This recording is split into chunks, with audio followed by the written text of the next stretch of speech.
Hi, my name's Kerry Ann and welcome to my presentation Symbols and Imagery, looking at the history, meaning and implications for education. This first picture that you see here is done by Eileen Harrison, a local Kurnai lady in Victoria. Here she has a picture of a pelican and it is representing in the dream time that the pelican becomes the first man who becomes the protector of all the Kurnai tribes in Victoria. The patterns depict that the footprints of the tribes are the bird prints left before he became a human man.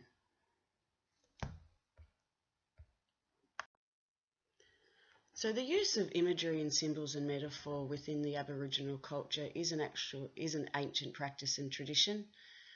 Throughout the research that I conducted for this topic, there was great debate surrounding exactly how old it is. So some reports report that it's 35,000 years old, up to 2,000 years old. So there's some great discrepancy there.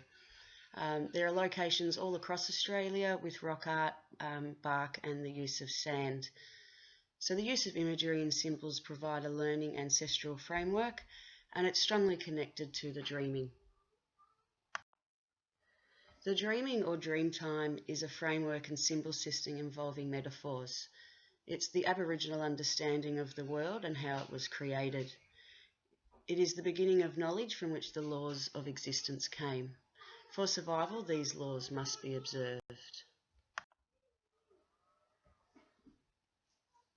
So the symbols are a means of communication regarding the lives on Earth, rituals, customs and constellations.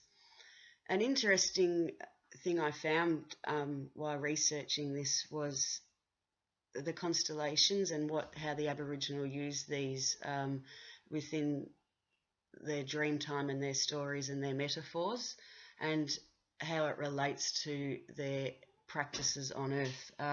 So there's a great story, the Murray cod story, that comes from the constellations and how they use them to know when the cod is spawning, when they can't eat them, and when it's okay to eat them. So if you're interested in that, I would suggest you have a look up the Murray cod story. There's also a similar thing within the emu, emus in the stars, and what that means for when you can hunt the emu and different things. So they're actually using the constellations to guide their practices on Earth. It's pretty amazing, and their knowledge is out of this world. Which sort of also leads to, I come across a scientist who believes that they could even have the knowledge of what's under a microscope. She is amazed at how similar Aboriginal art actually is the same as what is seen under a microscope. So I nearly changed my topic to do something around that, but I've stuck to symbols.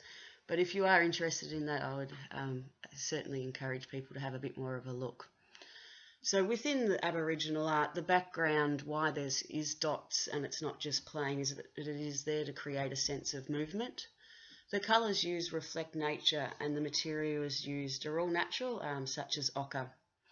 Some interesting information that I came across were that the dots were actually used to hide secret information, and it began when Aboriginal people became concerned that white man would be able to see and understand their sacred and private knowledge. So I thought was quite an interesting thing to find. Here are some symbols that are generally used. These may change from tribe to tribe in different areas within Australia, but these are considered some general ones that are seen. So honey ants, people sitting, an emu, so you can have a look at those in your own time. Again, here's some more symbols that are used within Aboriginal artwork. So please take your time to have a look at those.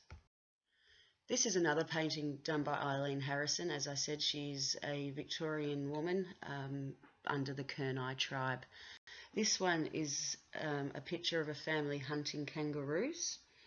And as you can see, there are campsites nearby it which depict the family shared and helped each other and had a close bond with nature. So that was what that picture represents. So the use of symbols and imageries is actually included in the 8 ways of Aboriginal learning. The 8 ways of Aboriginal learning were developed by the traditional owners of Western New South Wales and also involved some university and government departments. It is actually a continuously developed concept and framework via wiki spaces where it's continually being updated.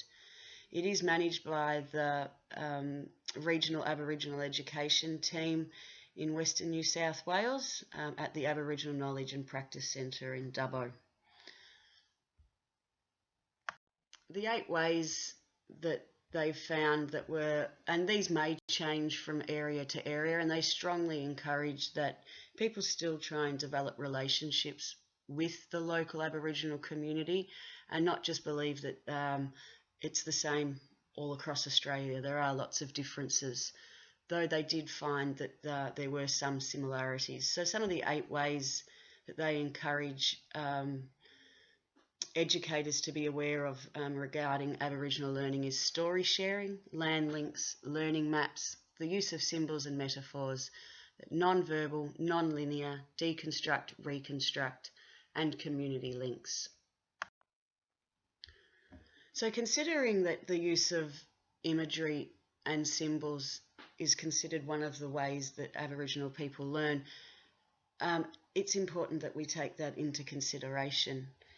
It is important to note that such techniques are not always being utilised. For example, there was a recent article on the ABC regarding the use of direct instruction, which is basically rote learning around numeracy and literacy, which when we look at the 8 ways of Aboriginal learning, such direct instruction is not how they learn and is ultimately not going to produce the results that we would like. We also need to be careful of we don't just use the 8 ways tokenly, and that we actually really incorporate it into our teaching methods. There are lots of resources available on the internet to help plan effective lessons and learning.